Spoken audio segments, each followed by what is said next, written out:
wabarakatuh. Pada pertemuan kelima kali ini kita akan membahas mengenai dinding bangunan. Jadi dinding adalah bagian dari sebuah bangunan yang sangat penting perannya bagi sebuah konstruksi bangunan.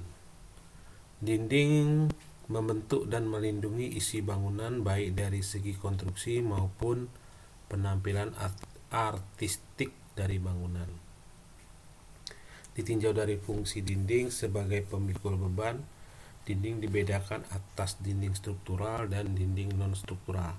Nah, di sini kita penting untuk dapat membedakan dari sebuah bangunan mana yang dikatakan sebagai dinding struktural dan mana yang dikatakan sebagai dinding non struktural. Dinding struktural merupakan bagian bangunan yang menjadi struktur tetap, kokoh dan stabil dalam menanggung beban atau memikul beban. Dinding struktural itu sendiri dibagi menjadi 3 jenis, yaitu dinding bangunan, dinding pembatas atau boundary, serta dinding penahan tanah ini biasanya ya. Jadi maksudnya di sini dinding yang struktural itu pada sebuah bangunan ya, dinding bangunan sendiri yaitu pemisah antar ruang. Dan kemudian ada dinding pembatas yang mengelilingi bangunan, serta ada dinding penahan tanah, yaitu dinding misalnya kita membangun bangunan basement gitu ya, bangunan yang berada di bawah tanah. Jadi kita perlu ada dinding yang tidak hanya memikul beban dari atas tapi juga memikul beban dari samping. Beban dari samping ini adalah berasal dari beban tanah. Nah, selain dari untuk bangunan basement, juga dinding penahan ini contohnya kita membuat taman yang ditinggikan dan di sebelahnya ada misalnya teras atau ada ruang kosong, sehingga kita perlu buat pemisah ya antara ruang itu dengan taman yang ditinggikan.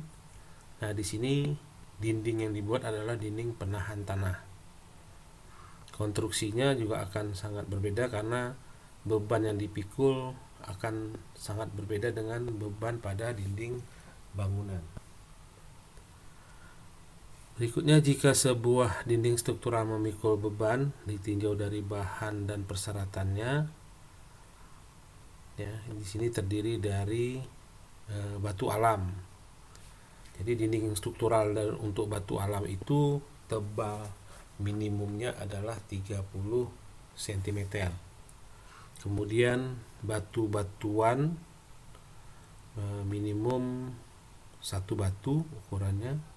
Batu-batuannya maksudnya batu yang dibuat ya seperti batu bata gitu. Maka kalau untuk yang strukturalnya, maka ukuran batu batanya adalah 1 batu. Kemudian beton bertulang minimal tebalnya 10 cm, dan dindingnya dari beton bertulang itu 10 cm. Di sini coba saya perjelas lagi bahwa untuk batu-batuan atau batu bata misalnya ya, untuk dinding struktural, yang dinding di rumah-rumah kita itu adalah bukan dinding struktural ya, itu adalah dinding termasuk sebagai dinding non struktural karena dia tidak difungsikan utamanya sebagai pemikul beban. Yang memikul beban pada dinding rumah kita adalah balok dan kolom. Nah, kalau sebuah bangunan ingin dijadikan dinding batu batanya itu adalah dinding struktural, maka harus digunakan dinding 1 batu. Ukurannya 2 kali dari ukuran dinding kita. Dinding kita biasanya adalah 13 cm, maka 2 kalinya maka ukurannya sekitar 26 cm. Itu baru dinding bata yang dikatakan dinding pemikul. Nah, kalau jadi dinding pemikul maka dia tidak perlu lagi dibuat kolom, karena beban yang biasanya dipikul kolom bisa dipikul oleh dinding. Nah, seperti itu. Atau contoh lain yang membedakan dia dengan dinding non struktural adalah jika dinding itu dibongkar, maka bangunan akan hancur. Itu menandakan dinding tersebut adalah dinding pemikul atau dinding struktural. Tapi jika sebuah dinding bila dibobok atau dihancurkan, dibongkar, tapi struktur bangunan tidak rusak atau tidak hancur, maka dia bukan dinding struktural. Nah, berikutnya di bawahnya ini kita lihat dinding non struktural. Bagian bangunan yang tidak terkait secara langsung dengan kekuatan struktur bangunan dan menjadi beban bagi elemen struktur. Nah, jadi kalau dinding non struktural ini jadinya bukan pemikul beban tapi menjadi beban untuk struktur. Biasanya untuk dinding non struktural akan mengalami kegagalan lebih awal dari struktur lainnya. Nah, jadi jika ada gempa, maka yang rusak duluan adalah dindingnya, dinding non struktural. Dia akan retak, tapi itu tidak masalah asalkan balok dan kolomnya tidak rusak. Dinding non struktural hanya mampu menahan beban sendiri, tidak dengan beban lainnya. Biasanya terbuat dari batu alam, metal, kayu, dan kaca. Ya. Untuk kaca di sini biasanya dinding itu adalah dinding pembatas ruang gitu ya. Karena keperluannya untuk tembus pandang maka digunakan kaca. Jadi dinding non struktural ini bisa dikatakan juga sebagai dinding partisi atau dinding sementara. Bukan sementara, dinding yang bisa diganti-ganti gitu ya.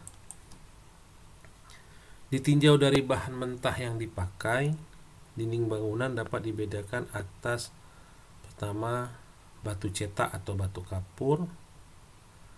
Di sini batu cetak itu adalah batu buatan yang dibuat dari campuran beberapa bahan dengan perbandingan tertentu. Umumnya digunakan pada rumah-rumah sederhana di perkampungan, pagar pembatas tanah, dan lain sebagainya.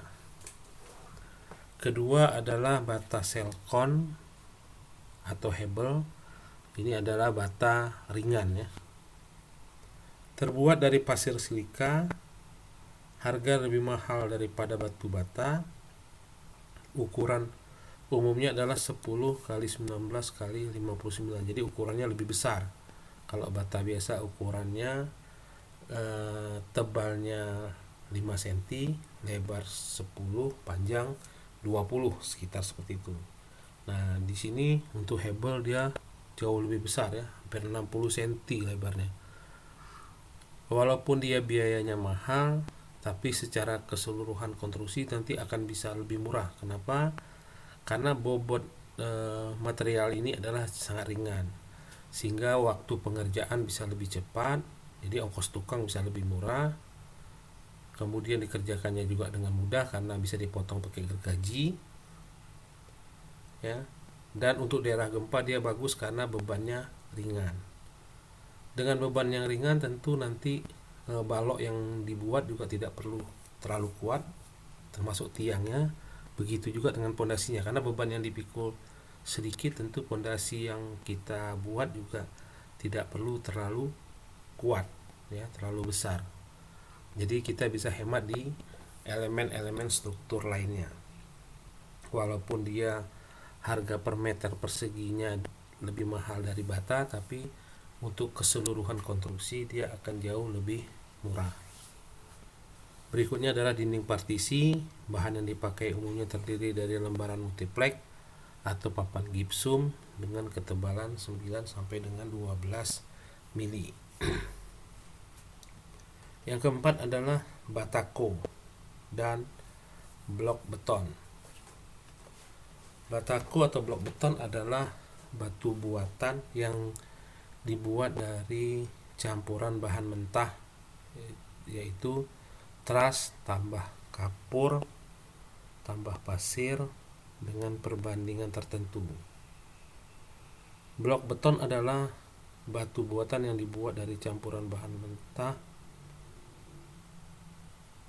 semen, pasir, dengan perbandingan tertentu, sama juga dengan batako.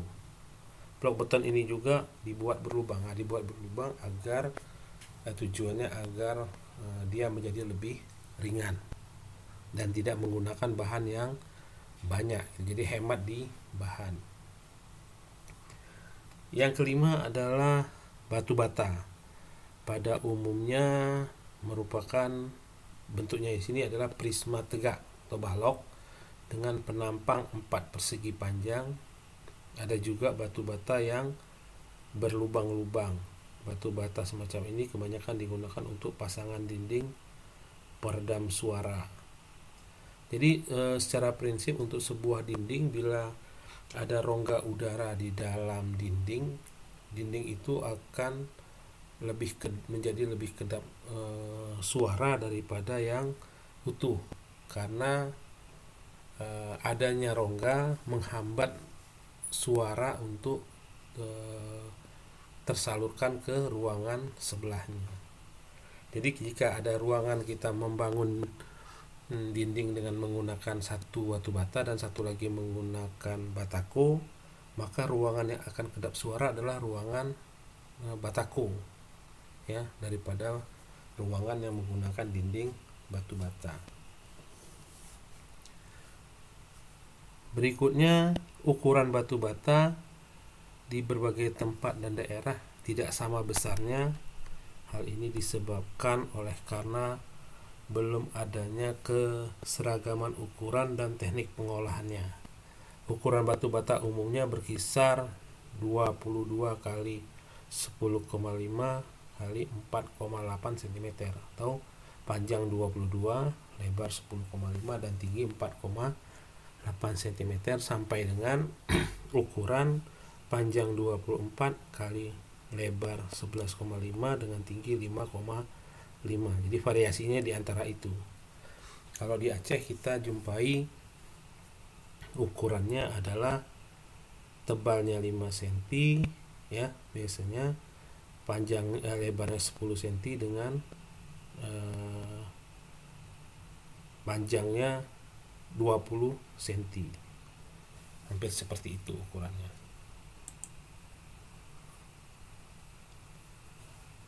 Berikutnya kita akan membahas mengenai batu bata, khusus ke batu bata, ya. Batu bata dibuat dari tanah liat atau tanah lempung yang diaduk dan dicampur dengan air sehingga menjadi suatu campuran yang rata dan kental. Berikutnya dicetak, dikeringkan, dikering anginkan di sini, ya. Bukan dikering dijemur dengan matahari, tapi dikering anginkan untuk sekitar sampai 2 bulan sebelum dibakar. Nah, jadi ketika sudah dikering anginkan selama 2 bulan baru dibakar. Di Indonesia mengenai ukuran bata merah belum ada ukuran yang pasti atau standar. Walaupun demikian ada persyaratan yang mutlak.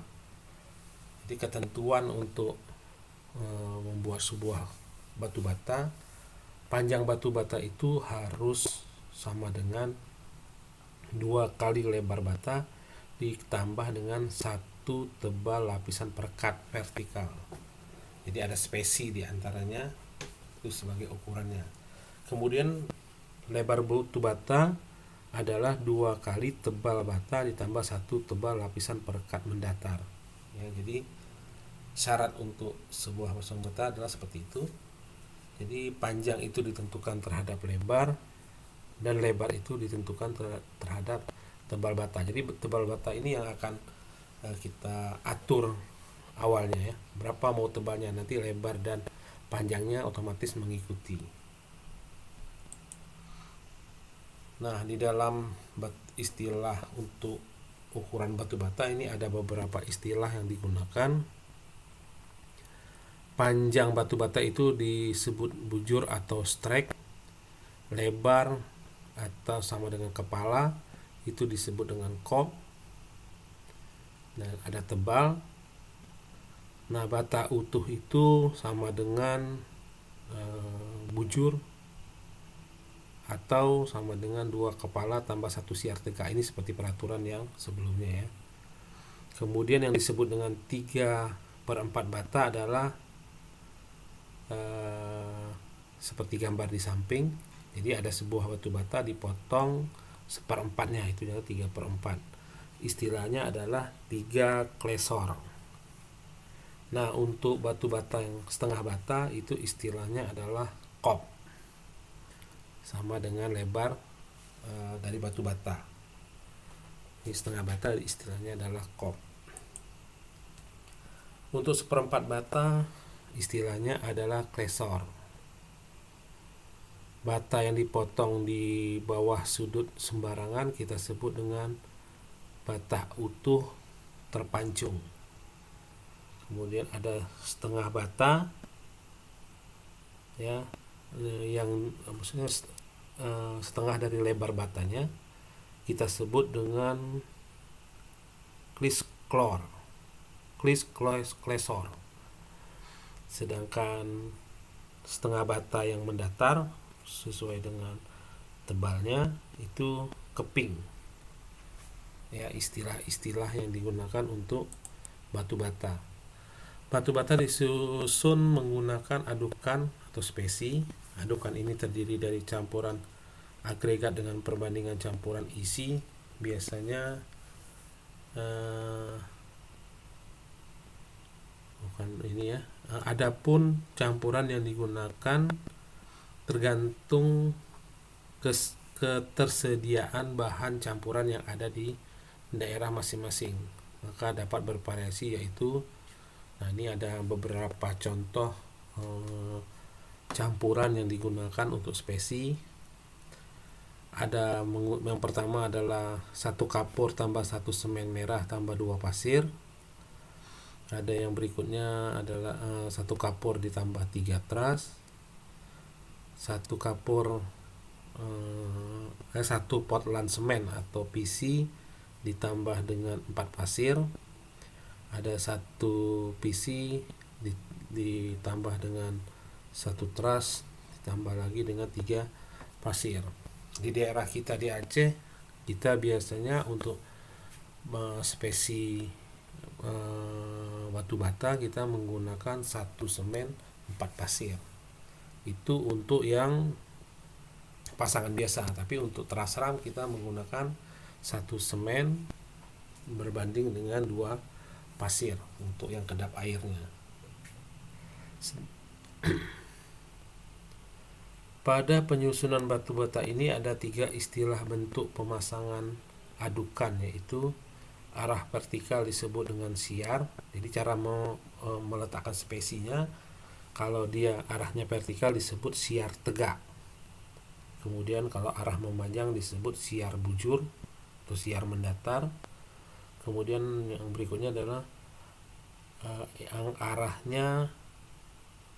arah yang dipasang ke lebar bata disebut dengan siar lintang. Jadi ada beberapa istilah untuk pemasangan spesi, ya.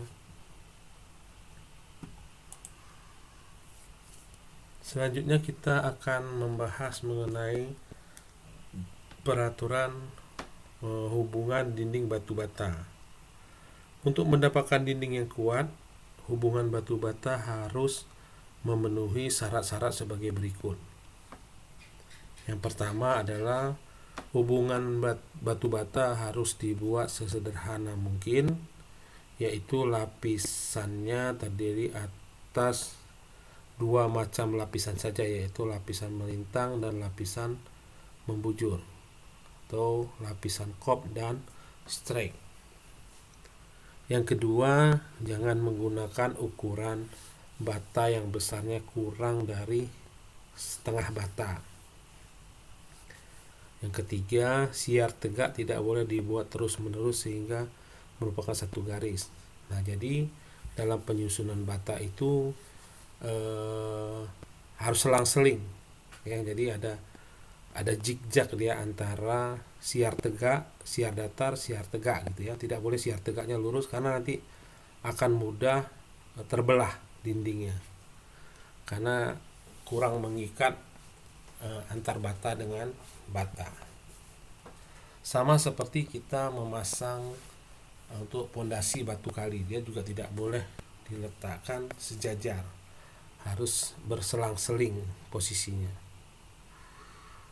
Berikutnya adalah yang keempat, semua siar harus terisi penuh seluruhnya setebal tembok. Ya, jangan ada kosong gitu ya. Jangan dibuat siarnya hanya tampak dari luarnya rapi tapi dalamnya kosong. Yang kelima, pada sudut-sudut pertemuan dan persilangan tembok, lapisan-lapisannya saling ganti bergantian, diteruskan dan dihentikan. Ya, jadi saling tidak boleh segaris dia ya. Lapisan yang diteruskan haruslah lapisan strek dan yang dihentikan adalah lapisan kop. Strike itu maksudnya selebar bata, yang kop ini setengah bata. Jadi selang-seling antara bata penuh dan setengah batanya gitu ya. Semua lapisan strike dihentikan atau diakhiri dengan bata 3/4 yang banyaknya tergantung dengan tebalnya, yaitu diukur dengan kop. Misalnya tembok 1 bata 2 kop, tembok 1,5 bata 3 kop, dan tembok 2 bata 4 kop. Itu adalah ketentuan untuk lapisan yang dihentikan di akhir. Selain ketentuan untuk ikatan setengah bata, ada jenis ikatan lain yang tebalnya lebih dari setengah bata. Setengah bata di sini maksudnya dinding rumah kita itu kan biasanya dipakai dinding setengah bata ya, bukan 1 bata. Jadi selain setengah bata juga ada ikatan lain, misalnya hubungan 3/4 bata, hubungan tegak itu terdiri dari 2 lapis, hubungan silang terdiri dari 4 lapis, dan hubungan flam ya 1 bata atau lebih. Jadi kita lihat di sini contoh sambungannya. Yang pertama kita coba lihat sambungan untuk setengah bata. Nah, perhatikan gambar di sini. Yang dimaksud tadi selang-seling itu seperti ini. Bata ini tidak boleh segaris, jadi dia antara bata yang atas lapisannya dengan bata yang bawah itu tidak boleh segaris. Jadi dia selang-seling, strike, dan ini kopnya setengahnya, jadi bergeser setengah, gitu ya, setengah-setengah kop. Tapi tidak harus pas di tengah ya, bisa saja dia 3/4-nya. Tapi yang penting dia tidak boleh garis ini menerus tanpa putus. Kok ini kan putus-putus garis. Ya, vertikal mendatar vertikal mendatar lagi vertikal gitu ya, tidak segaris karena akan mudah patah dindingnya. Nah, ini kalau ini tampak depannya, yang ini adalah tampak atasnya.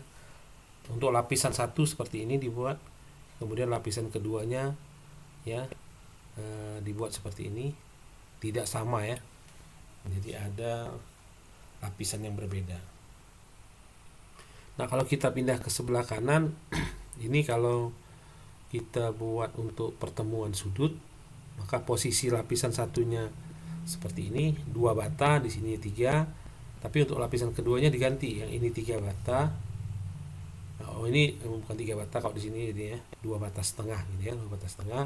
Yang di sini adalah 2 bata setengah. Jadi nanti di pertemuan ini tidak ada bidang segaris, itu tujuannya. Jadi selalu ada terputus-putus. Begitu juga dengan untuk yang untuk dinding bentuk T ya, pertemuan bentuk T seperti ini. Maka pertemuannya coba kita lihat di sini, di lapisan 1 dan lapisan 2 dia akan berbeda. Di mana di pertemuan di sini akan dibuat 2 buah bata 3/4 gitu ya. Nah, kalau di sini kan satu bata tegaknya juga satu. Tapi di sini supaya dia tidak sama dibuatlah bata yang 3/4. Yang di sebelah kanan ini adalah contoh sambungan batu bata bentuk plus atau bentuk persilangan. Ya, jadi yang bata 3/4-nya akan saling bergantian antara lapisan 1 dan lapisan 2-nya dengan posisi yang berbeda. Nah, ini adalah contoh gambar perspektif untuk pasangan batu bata. Di bawahnya ada slope ya.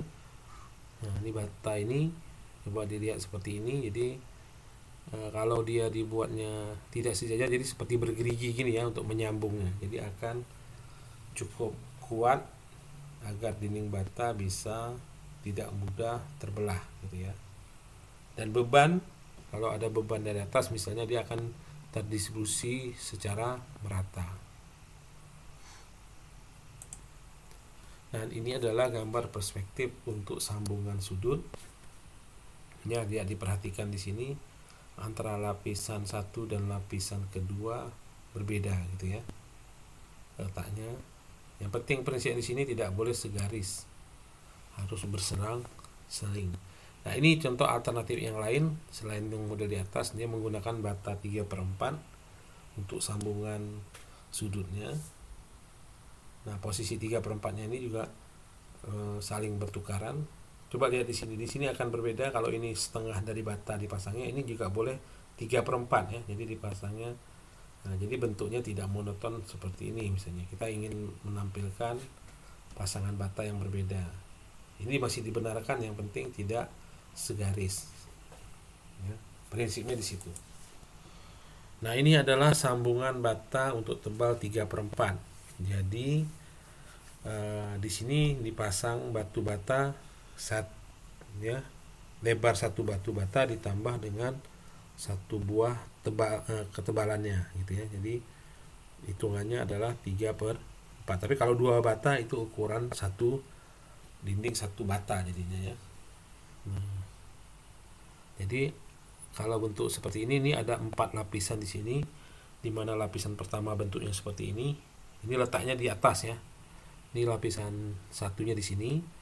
Kemudian di berikutnya ada lapisan kedua di bawahnya. Bentuknya seperti ini. Lihat ya, berbeda, tidak ada yang segaris untuk lapisan. Dan ini juga antara bata yang penuh dengan setengah batanya ya. Dia posisinya di pertama sejajar ini, sama-sama di atas. Yang berikutnya kedua lapisan 3 dan 4 dia di bawah. Jadi untuk lapisan ini pun tidak boleh sebidang. Kalau sebidang nanti akan mudah terbelah. Jadi harus berselang-seling antara lapisan 1, 2 dengan 3, 4 dia berbeda. Tidak lain dan tidak bukan, tujuannya agar dia bisa menjadi satu kesatuan yang lebih utuh dan kuat. Untuk bagian sambungan pojok bentuknya seperti di sebelah kanan ini. Lapisan satunya, lapisan 2, 3 dan 4. Coba diperhatikan ada perbedaan-perbedaan cara meletakkannya. Apapun yang kalian buat sebenarnya bisa-bisa saja. Yang penting tidak terjadi sambungan yang segaris. Kuncinya di situ. Jadi modifikasi boleh saja kita buat asal dia bisa tampil indah dan kuat. Dan ini adalah sambungan untuk bentuk yang T-nya. Tadi sudut 90, ini bentuk yang T. Dan berikutnya, nah ini adalah contoh sambungan untuk tebal satu bata. Jadi lapisan 1 dan lapisan 2 ya, posisinya bergantian antara melintang dan membujur. Ya, jadi seperti ini. Nah, inilah istilah satu bata ya. Sedangkan yang di rumah biasanya disebut dengan setengah bata. Sambungan untuk bagian pojoknya seperti ini, lapisan 1, lapisan 2-nya, dan bentuk T serta bentuk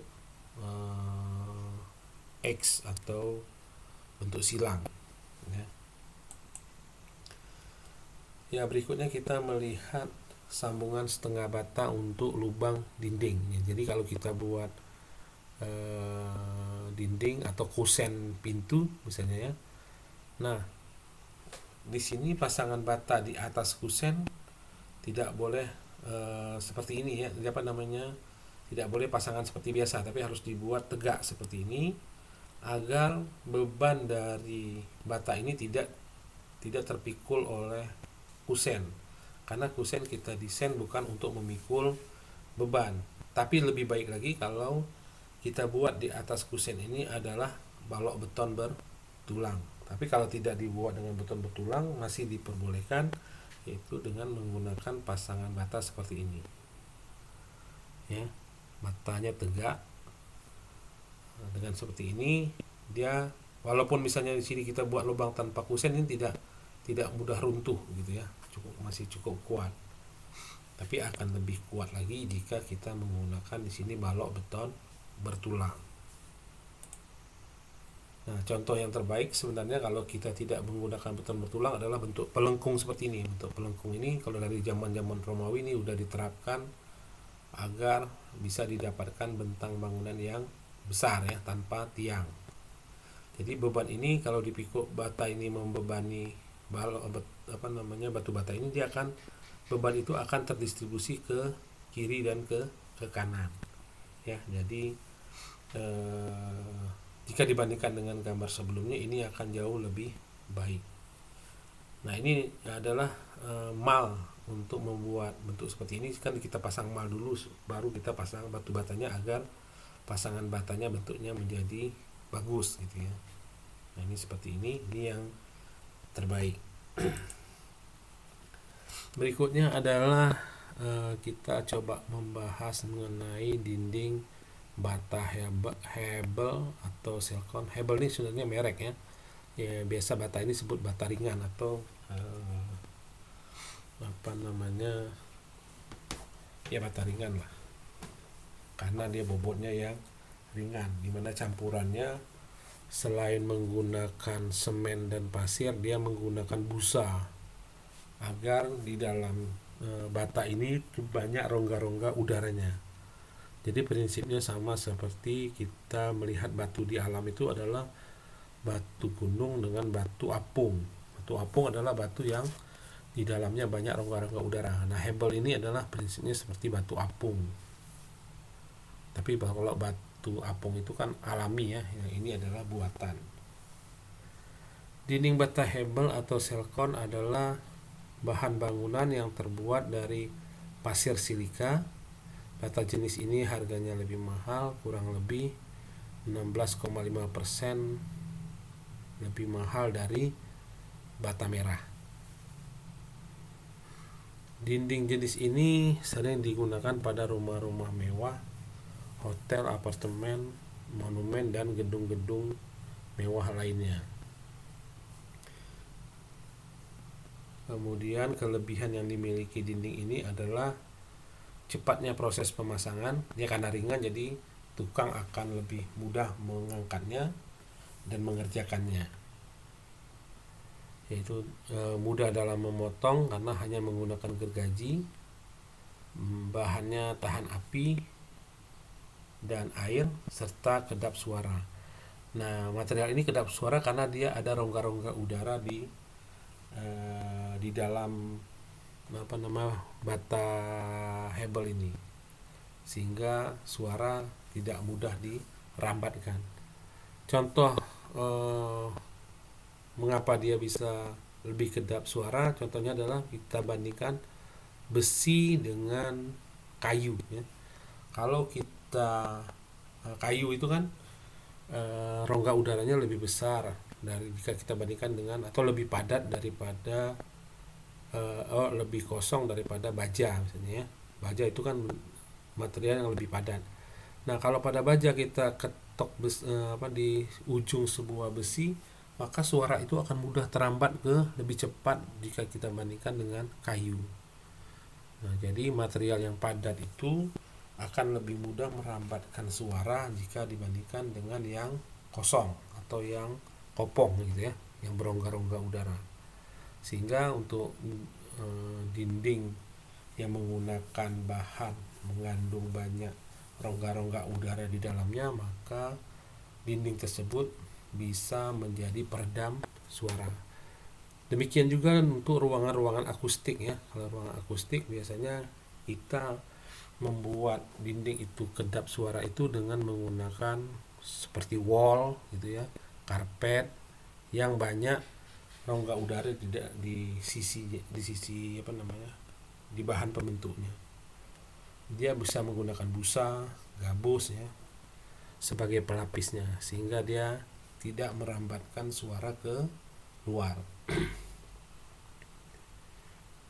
Ya, kita lanjutkan mengenai bata hebel ini. Dinding jenis ini bisa saja tidak diplester, cukup diaci karena permukaannya yang sudah relatif rata. Tapi perlu diingat juga material hebel ini adalah lebih lunak dari bata. Kalau dia tidak diplester untuk bangunan bawah ya, sebuah bangunan, maka dia sekali dibobol atau dibobok untuk masuk ke dalam bangunan. Misalnya ada pencuri, ini akan lebih mudah dirusak. Jadi biasanya untuk bangunan-bangunan bertingkat, bata hebel ini digunakan di bangunan lantai 2 ke atas.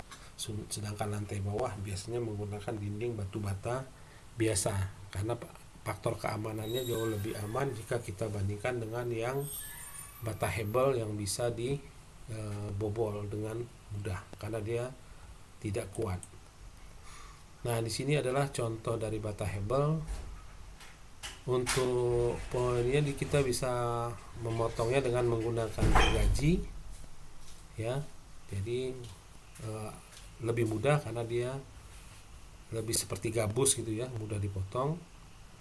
Kemudian ini kita lihat di sini ukurannya besar-besar, panjangnya hampir 60 cm atau 59 dengan tinggi sekitar 20-an gitu. Pengerjaannya cepat karena dia ringan, dia dipasang sekali pasang ukurannya besar-besar. Jadi waktu pengerjaan bisa lebih singkat. Berikutnya kita membahas mengenai dinding partisi. Dinding partisi dikhususkan untuk sekat antar ruangan.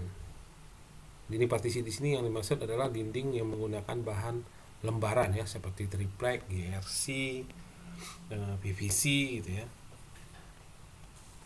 Karena didesain sebagai sekat antar ruang, maka dinding ini memiliki desain konstruksi yang lebih praktis dan ringan jika dibandingkan dengan konstruksi dinding lainnya. Bahan partisi untuk dinding jenis ini termasuk bagus dan murah. Sayangnya dinding ini tidak bisa digunakan untuk dinding luar atau eksterior. Ini disebabkan sifat bahannya yang kurang menjamin faktor keamanan dari gangguan dari luar. Di samping tidak cocok untuk konstruksi terbuka, dinding jenis ini juga tidak dirancang untuk memikul beban yang berat. Bahan yang dipakai umumnya terdiri dari lembaran multipack atau papan gipsum dengan ketebalan 9 sampai dengan 12 mili. Bahan lain yang bagus untuk partisi adalah papan semen fiberglass. Bahan tersebut terbuat dari campuran semen dan fiberglass sehingga sangat kuat. Pemasangan kerangkanya bisa menggunakan kayu atau juga baja ringan hollow dengan cara menggunakan skrup. Bahannya mudah dipotong hanya menggunakan gergaji, dan kalau untuk yang semen fiber nih malah memotongnya bisa menggunakan cutter atau pisau tipis itu ya, cutter. Ketebalannya beragam mulai dari 4 mm, 6 mm, 9 mm sampai dengan 15 mm. Ini tergantung kebutuhan atau tingkat tingkat keamanan yang dibutuhkan. Kalau dia lebih tebal tentu lebih terjamin dan lebih awet pemakaiannya. Panjang dan lebar atau ukurannya sama dengan ukuran triplek, yaitu 122 cm, lebarnya dengan tinggi 244 cm. Dari segi beban terhadap bangunan, dinding partisi dapat diabaikan karena sangat ringan. Untuk dinding partisi yang memakai bahan multipack bisa dinyatakan kurang aman karena mengingat dia mudah sekali terbakar. Dia yang lebih terbaik adalah menggunakan semen fiber. Contoh semen fiber itu adalah GRC ya gitu, atau Sika, Sika apa namanya, seperti GRC juga. Yang banyak sekarang bentuk-bentuk material lembaran yang dari semen fiber gini. Ini adalah contoh dinding partisi. Jadi ada lembaran ya, lembarannya bisa jadi semen fiber tadi, dan lebih bagus lagi di dalamnya diisi serat kaca ya, serat kaca agar lebih meredam suara. Nah, rangkanya bisa menggunakan kayu, bisa juga menggunakan baja ringan. Baja ringannya ada bisa juga C, bisa juga yang hollow. Ini tergantung ketebalan dinding yang mau dibuat.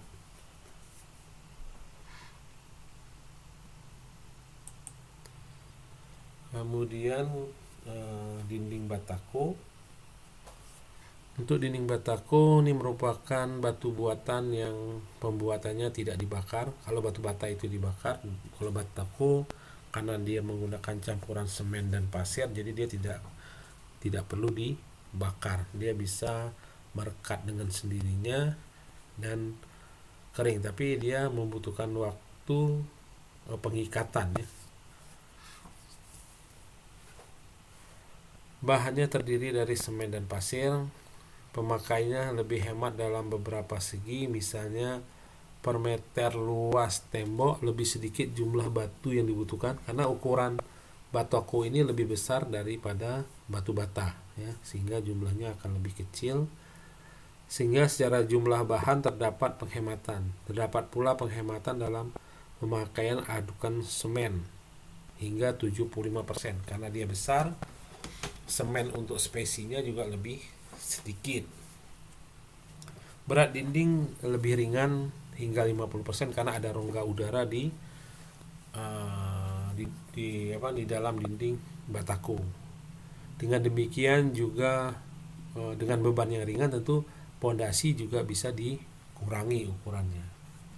Dinding batako tidak perlu diplester, tapi cukup diberi air acian karena dia sudah rata. Jika dibandingkan dengan batu bata, dia bisa menghasilkan dinding yang lebih rata tanpa diplester.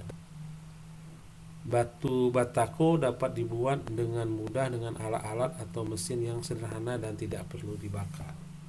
Jadi secara teknisnya dia sebenarnya jauh lebih sederhana dari batu bata. Kalau batu bata kita perlu ada tungku pembakaran, dan ini juga merusak lingkungan karena harus menggunakan kayu sebagai bahan untuk membakarnya. Campuran semen dengan pasir yang digunakan untuk membuat batako adalah 1:7, 1 semen 7 pasir, sampai dengan 1:10. Tempat pembuatan adukan harus bersih dan terlindung dari hujan. Kemudian adukan yang kering diaduk dengan, jadi di sini agak berbeda ya mengaduknya dengan seperti kita membuat spesi. Jadi dia antara semen dan pasir itu diaduk dalam keadaan kering, sedangkan dalam keadaan kering dulu ya.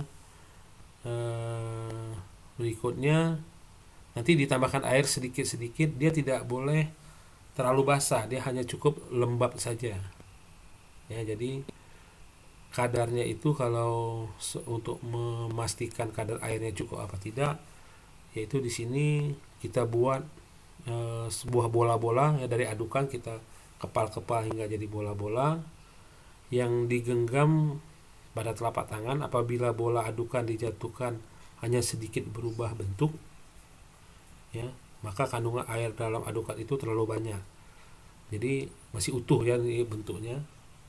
Dia maunya pecah, agak pecah, dia dijatuhkan dia bentuknya pecah, itu airnya cukup. Tapi kalau masih utuh berarti dia kebanyakan air. Dan bila dilihat di telapak tangan tidak berbekas air, maka kadar air adukan tersebut kurang. Nah, jadi kita harus mengontrol dengan merasakan kalau di tangan masih banyak kali air yang tertinggal itu berarti tidak ada yang tertinggal sama sekali, maka itu dikatakan kurang. Jadi kita harus coba-coba mendapatkan ukuran air yang pas, karena nanti waktu ketika dimasukkan dalam cetakan, dia antara semen, pasir dan air ini cenderung lebih agak lepas gitu ya, tidak encer, tidak kental. Dia cenderung semen dan pasir ini lembab gitu, lembab tapi eh, tidak seperti cairan ya, jadi lebih terpisah. Nah, nanti dimasukkan dalam cetakan lalu dipadatkan. Nah, ketika dipadatkan ini dia akan menyatu dengan baik. Ketika dilepas dia langsung berbentuk. Kalau kita terlampau encer, ketika kita cetak, setelah cetakan dipadatkan dan dibuka, nanti dia akan berubah bentuk. Nah, kalau kadar airnya pas, ketika dicetak dan dibuka, dia tidak akan berubah lagi bentuk sampai mengering. Masa perawatan batako ini adalah 3 sampai dengan 5 hari. Jadi dia di sini kita kelembapannya harus kita jaga, jangan jangan terlampau kering mendadak, dia nanti bisa retak. Kemudian setelah udah 3 hari kondisinya maksudnya agak-agak lembab gitu ya, jangan terlampau kering, disimpan di los-los cetakan itu sampai dengan 4 minggu atau 1 bulan gitu ya, sampai dia mengering sempurna. Nah, bentuk batako di sini ada beberapa jenis, ada tipe A, B, agak berbeda ya. Tipe A ini ada alur di sisi-sisinya untuk menyatukan dia. Tipe B dia polos ya. Tipe C modelnya ukurannya lebih kecil, dan tipe D sama model-model kecil tapi dia dengan alur-alur untuk menyambungnya yang dibuat berbeda gitu ya. Jadi ada beberapa jenis batako. Yang umumnya kita jumpai adalah yang bentuk B ya di pasaran. Nah, ini adalah cara pemasangan batako, sama sebenarnya prinsipnya dengan pemasangan bata, di mana dia tidak boleh segaris ya, harus saling selang-seling. Jadi prinsipnya dalam penyusunan dia sama dengan bata, yang membedakan hanya ukurannya yang lebih besar dari bata. Jadi prinsip-prinsipnya sama dengan sambungan untuk bata. Berikutnya kita masuk mengenai dinding kayu. Nah, dinding kayu yang pertama di sini adalah dinding kayu log atau batangan, bukan papan ya.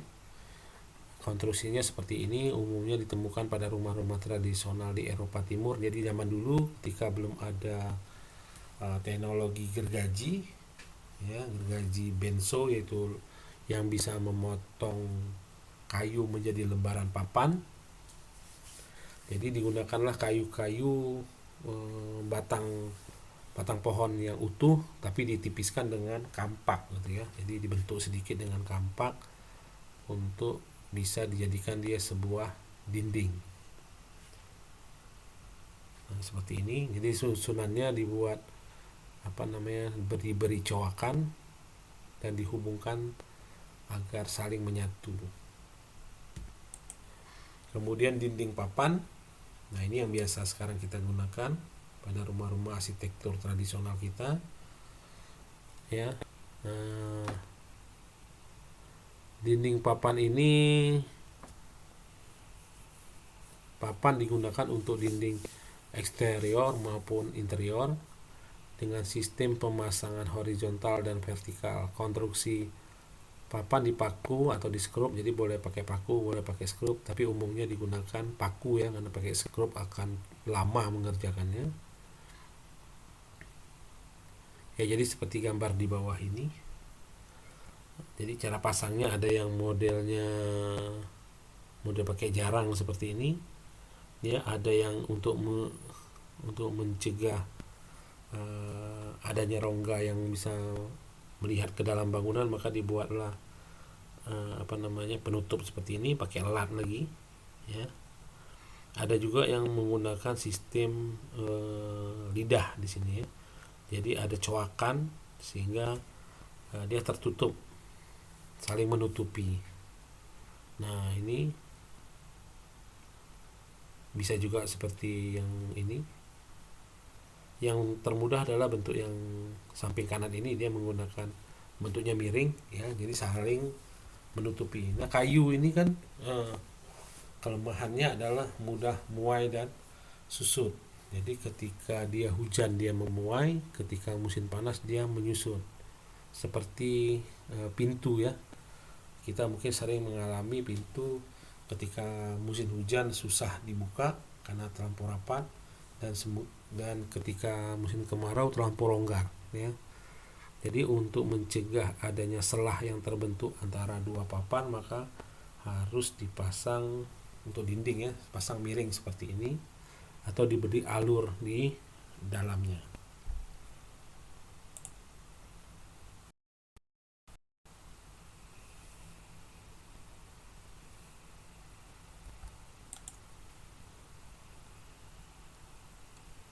Ya, ini contoh lainnya.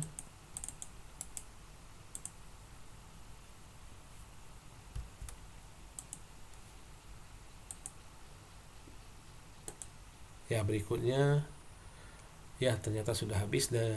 Jadi materi kita hari ini cukup sampai di sini dulu. Ya, saya tutup dengan assalamualaikum warahmatullahi wabarakatuh.